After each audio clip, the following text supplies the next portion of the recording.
किसी भी ऑर्गेनिज्म के दो नाम होते हैं, एक साइंटिफिक और एक लोकल।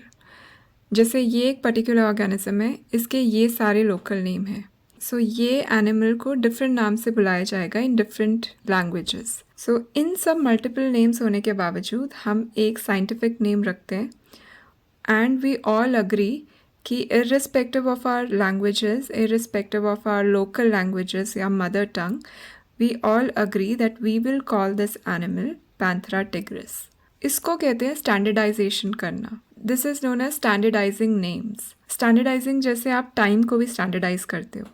इंडिया में कितने सारे लॉन्गिट्यूड्स पास करते हैं, हर लॉन्गिट्यूड का अपना लोकल टाइम होता है, लेकिन हम क्या करते हैं, एक लॉन्गिट्यूड को स्टैंडर्ड मान करके उस पर जो भी लोकल टाइम आता है वो पूरा इंडिया फॉलो करता है।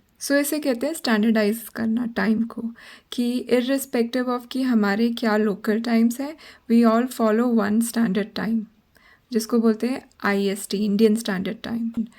तो नेमिंग को भी हम स्टैंडर्डाइज करते हैं। इससे क्या होता है ना कि आप एक यूनिफॉर्मिटी क्रिएट करते हो, पूरा कंट्री सिंक में एक्ट करता है, कम्युनिकेशन ईजी होता है, कन्फ्यूजन दूर होती है। ये एडवांटेजेस हैं स्टैंडर्डाइजेशन करने के।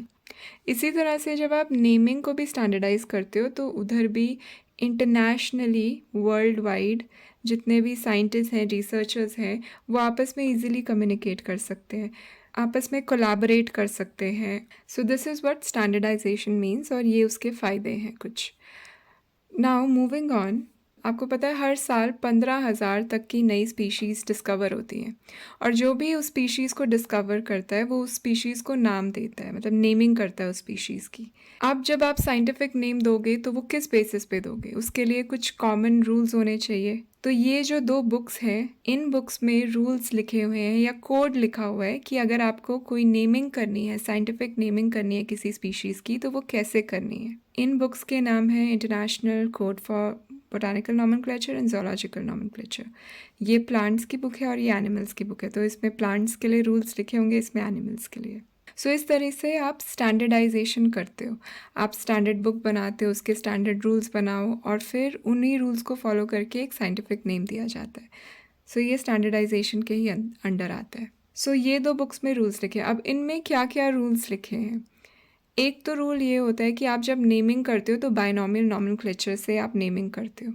बाइनॉमियल नॉमेनक्लेचर मतलब दो पार्ट्स में आप नाम रखते हो, जैसे मैंगीफेरा इंडिका, कैनस ल्यूपिस, होमो सेपियंस, एलेफिस मैक्सिमस। आप जो ये स्पीशीज़ का नाम रख रहे हो दो पार्ट्स में रख रहे हो। पहला पार्ट जो होगा वो जीनस को डिनोट करेगा और जो दूसरा पार्ट होगा वो स्पीशीज़ को डिनोट करेगा।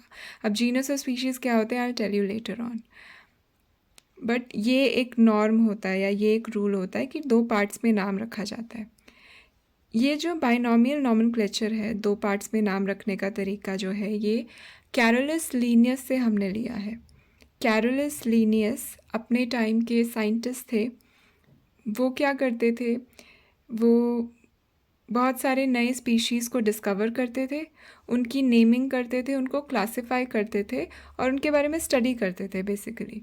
और जो भी ये स्टडी वो करते थे वो स्टडीज़ को अपनी बुक में लिखते थे और उस बुक को उन्होंने पब्लिश किया था। ये स्पीशीज़ प्लांटेरम और सिस्टमा नेचुरे, ये दो बुक्स उन्होंने लिखी हैं और इसमें भी बहुत सारे मल्टीपल एडिशंस उन्होंने लिखे हैं।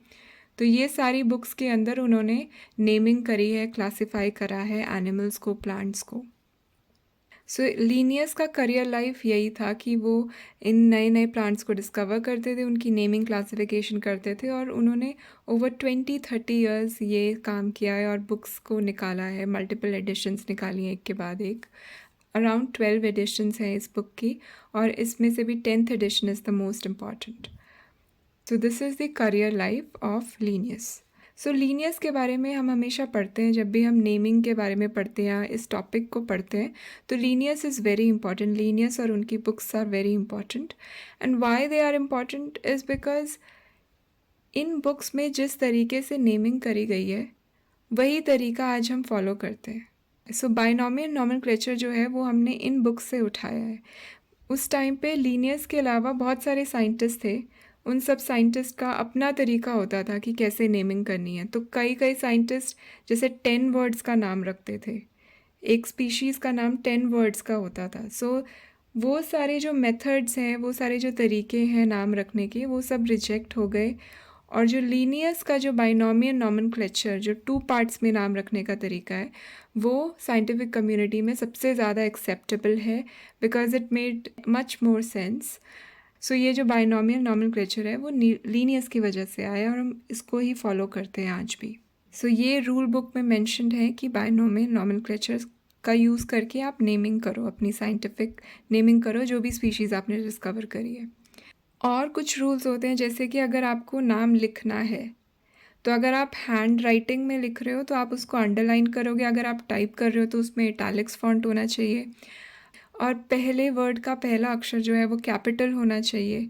और अगर आप ऑथर का नाम भी ऐड कर रहे हो, ऑथर मतलब जिसने भी वो स्पीशीज़ डिस्कवर करके उसको नाम दिया है वो ऑथर है। सो जैसे मैंगीफेरा इंडिका लीनियस ने ये नाम दिया, तो उसमें आप लीनियस का नाम लिखोगे, एंड में लिखोगे और उसको भी एब्रीविएटेड फॉर्म में लिखोगे। सो मैंगीफेरा इंडिका लिन, इस तरह से। सो ये कुछ रूल्स हैं जो इस रूल बुक में दिए हुए हैं कि नाम रखना है तो कैसे रखना है, बाइनोमियल नॉमेनक्लेचर को फॉलो करना है, ज़्यादा कॉम्प्लिकेटेड नेम नहीं होना चाहिए, सिंपल नेम होना चाहिए, और अगर नाम लिखना है तो किस तरीके से लिखना है। सो ये कुछ रूल्स हैं जो इस रूल बुक में मेंशन्ड है, और भी बहुत सारे रूल्स हैं जिसके बारे में हम नहीं पढ़ेंगे। सो ये है साइंटिफिक नेमिंग।